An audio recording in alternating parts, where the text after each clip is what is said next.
Ladies and gentlemen, TYT Sports locked out here in Culver City, California. Rick Strom with you. The round of 16 at Emirates Stadium today. Arsenal hosting the runners-up to the Champions League last year, Bayern Munich. Of course, they lost on Didier Drogba's penalty, who is now, of course, with Galatasaray, who play tomorrow against Schalke. Totally random. We're going to continue. Arsene Wenger has been under fire this past week.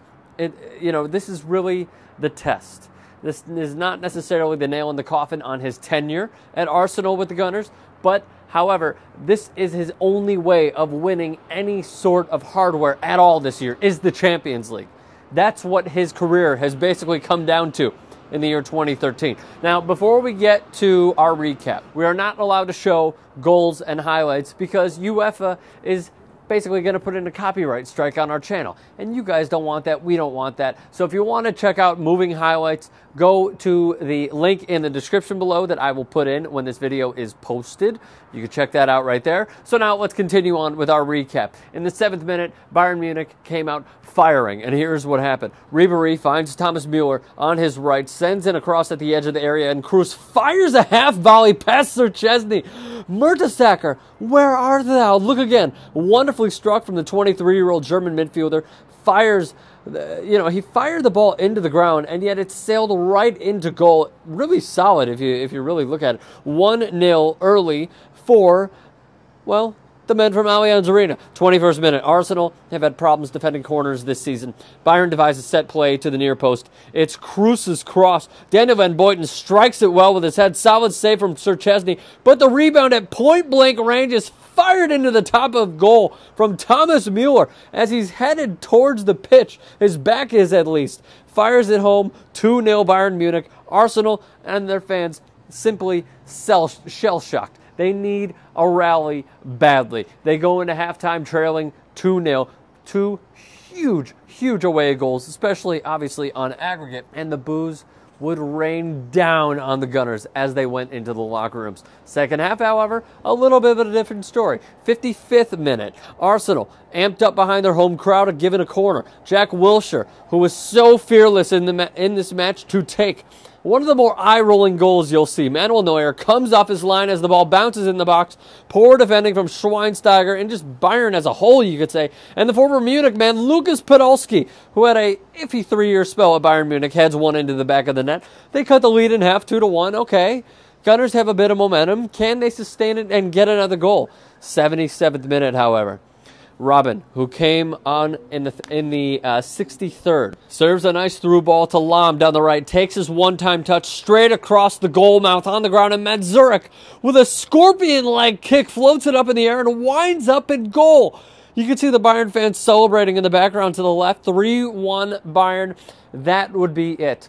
You could say that would be the nail in the coffin on, well, this match. Arsenal, they have 3 weeks to get it together. They're what seems like an astounding amount of points behind Manchester United in the Premier League. 3 weeks until they go to Allianz Arena and try to somehow, some way get through to the next round.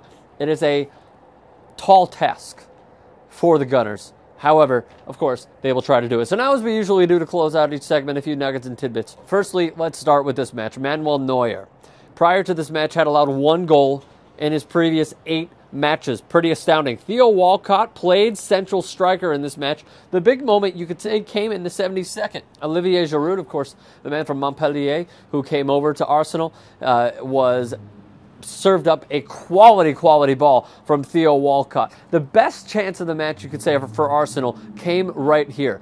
Instead of putting it home and trying to have a 2-2 match, which would have obviously been huge for Arsenal, he shot it right at Manuel Neuer. It was a good save, but it was shot right at him.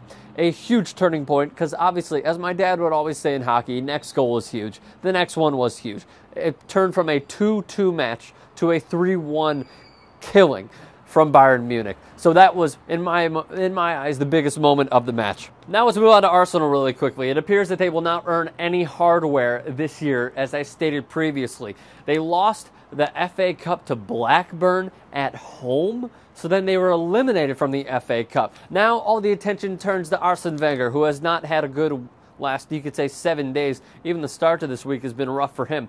Now, he built up these, even you could say Bayern Munich-like squads, where they would literally be just so technical, and they would have such great attack, such great pace, and yet this happens. His team is 21 points behind Manchester United. They are eliminated from domestic cups, as I stated previously, from Blackburn and Bradford.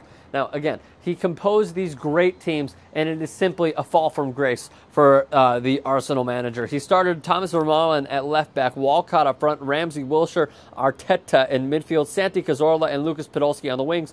You know, it seems so amazing that his teams have gone from Thierry Henry and Dennis Bergkamp and the power of Patrick Vieira to the guys that they have now. And it is just astounding to witness in what seems like the blink of an eye. Now, the first halves for them have been horrid. We have all seen. Why can't they play more like they do in the second half, is what many Gunners fans are saying today, especially after this loss. So, the man of the match, in my opinion, Philipp Lahm is obviously up there. Thomas Muller could also be up there. You can't really say Manuel Neuer because he came off his line. If he stayed in, he probably would have saved it. You know, these are all what-ifs. I would probably go with Philipp Lahm. What do you guys think? Leave all your thoughts in the comments section below. Share with your friends. Give us a thumbs up. Favorite this video. That'd be awesome. And subscribe to 2IT Sports.